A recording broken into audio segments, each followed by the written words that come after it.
1835 में सारा बेगली अपना छोटा न्यू हैम्पशायर फार्म छोड़कर लोवेल, मैसाचुसेट्स पहुंचती है।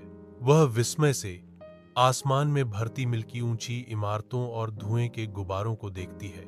सारा मिल में अपना पहला दिन शुरू करती है।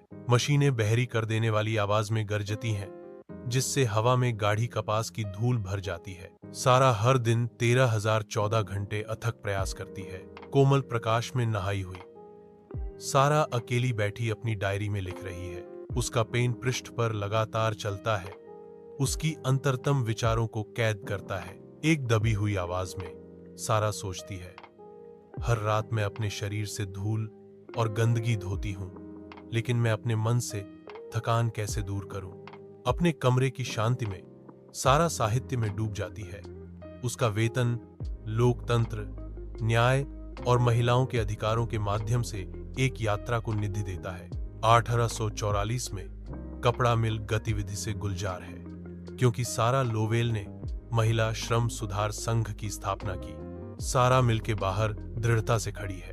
सारा की आवाज दृढ़ता से गूंजती है, हम मशीनें नहीं हैं। वह घोषणा करती है, हम बेटियां, बहनें और माताएं हैं। उसकी आवाज जुनून से गूंजती है और हम सम्मान के पात्र हैं। द वॉइस ऑफ इंडस्ट्री में सारा ने श्रमिकों, शिक्षा और महिलाओं के अधिकारों का समर्थन करते हुए बागडोर संभाली। सारा सड़क के किनारे पर खड़ी है, अपनी यात्रा शुरू करने के लिए तैयार।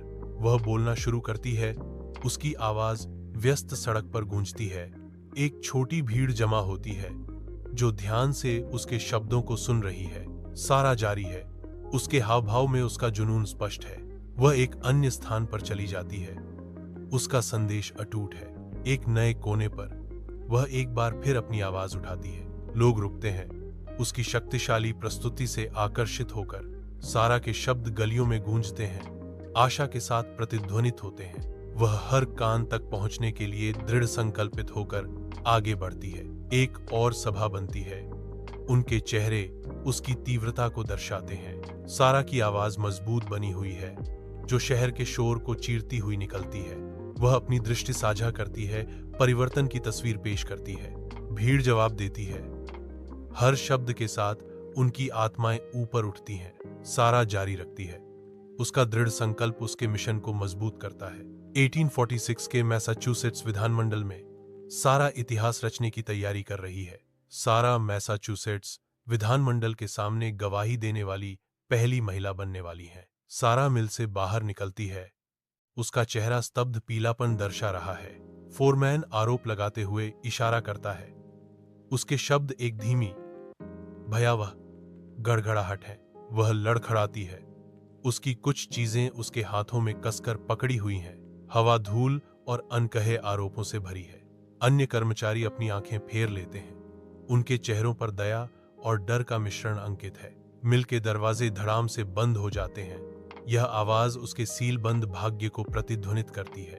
हलचल भरे शहर में सारा खुद को होम्योपैथिक चिकित्सा के अध्ययन के लिए समर्पित करती है। सारा होम्योपैथिक चिकित्सा की कला में माहिर है। सारा अपने आह्वान को अपनाती है और अमेरिका की अग्रणी महिला टेलीग्राफ ऑपरेटरों में से एक बन जाती है। वह संदेश भेजती है।